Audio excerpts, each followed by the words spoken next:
Are you planning to be in the Toronto area and want to watch a live taping of the show?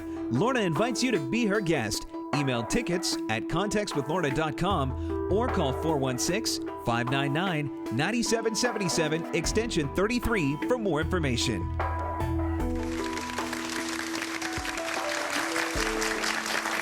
Before the break, we asked our studio audience, should wealthy countries help alleviate the national debt of struggling countries? And here is how the audience voted. 41% said yes, 22% were unsure, and it's just about a tie. 37% said no. Well, we are going to get some feedback in a moment from the audience on that, but our next guest is an expert on giving financial counsel. Michael Bell formerly worked as a senior business executive and now runs his own Christian financial planning organization called Managing God's Money. Michael, thank you very much for being here. It's great to be here. Okay, the audience is bubbling with questions about what was raised by David in the first segment. Let's go right now to our studio audience. I think Bell's got a question. Yes. In the previous segment, David said that you shouldn't make a purchase unless you can afford to lose your job. And I don't know too many people who can actually afford to lose their job. So what kind of thinking should you be doing before you're making a major purchase? All right. Okay, Michael, that's what a financial advisor is supposed to do. You've got all the answers. You know what? I don't, but where I come from, I start by saying you can't manage money. You manage lifestyle. A home, a house, a car, transport. It's lifestyle. So the way I go at that question to say holistically, we have to stop thinking about financial juggling, financial engineering, and look at lifestyle. What lifestyle can my income give me? Once I get there, then I start to look at how do I plan for capital purchases. Okay, and I actually think we shouldn't blame that one, Val, on David, because I think it was me who repurposed David's question and said, you should only buy a house if you can afford to actually quit your job. Louisa, you've got an opinion. Well, I thought that David made an excellent point about that for the simple reason that we live in volatile times right now and our jobs are no longer guaranteed. So we really should have at least minimum 6 months to a year's worth of savings set aside. So if something like this happens, then at least we're not panicking. We can fall back on something. 6 months to a year of savings. Michael, is that realistic? Well, what I teach is something called a capital fund. In other words, you see, when you think emergencies, you think exceptions. And these exceptions, these emergencies, actually can be planned. It's just the timing. So for a capital fund, we should never buy a car on credit. We should plan to buy a car. We should not buy... Only cash for a car? Yeah, a car is not an investment. A car is deteriorating. So what we should be looking at is, in a capital fund, what you do is you protect your household budget, and what you do is you put aside funds every month, pay yourself for a car, for appliances, for furniture, for all these things that with unpredictable timings, which we call emergencies, but they're going to happen. A lot of people don't earn enough to make a capital fund. What do you do then? I tend to disagree because, you see, we tend to focus too much on the money. For example, many people come to me and say, my wife is pregnant, so we need to get we upgrade. No, you don't.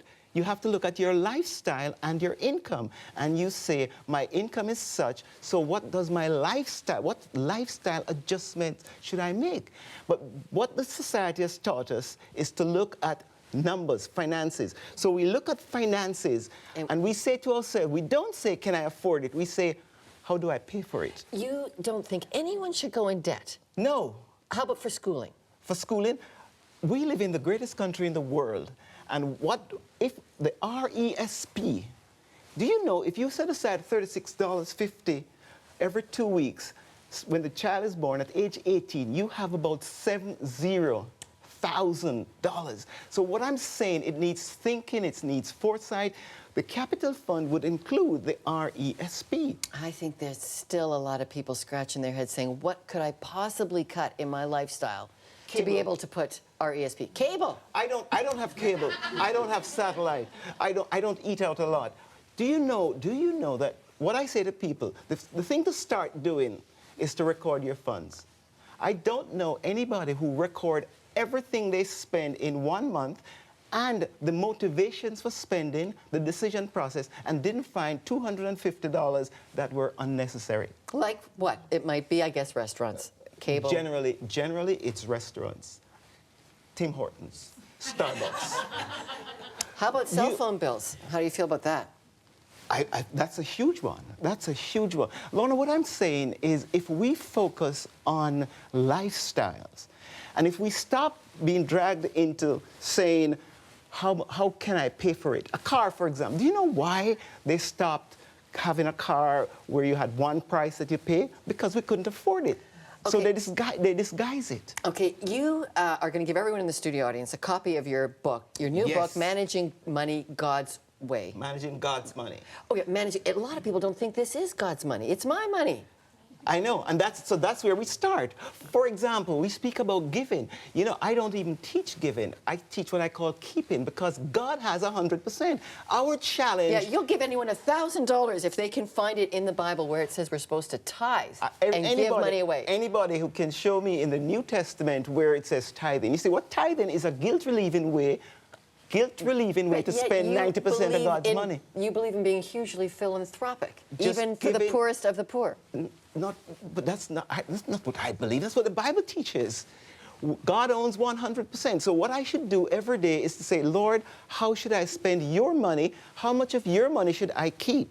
He starts with 100. I have nothing. The only thing I have to give God is my heart. What is the advantage of saying this is God's money? What is the advantage? It's just that it's true. It's truth. It's truth. It's truth. God, Psalm 24, 1-2, the earth is the Lord and everything in it. Okay, stay with us, Michael. I'm going to put you in the studio audience. I hope they don't beat you up. All right, now it's time to find out what you think. Is personal debt merely a result of poor spending decisions? Yes. You're unsure, or no?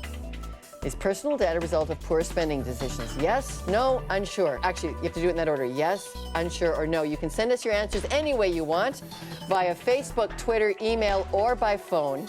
But for here in the studio, our audience is doing a live poll, and we'll have those results after the break. When we return, we'll talk to a woman who found herself $60,000 in debt on her credit cards, and all about the lifestyle changes she had to make it good. That's next on Context.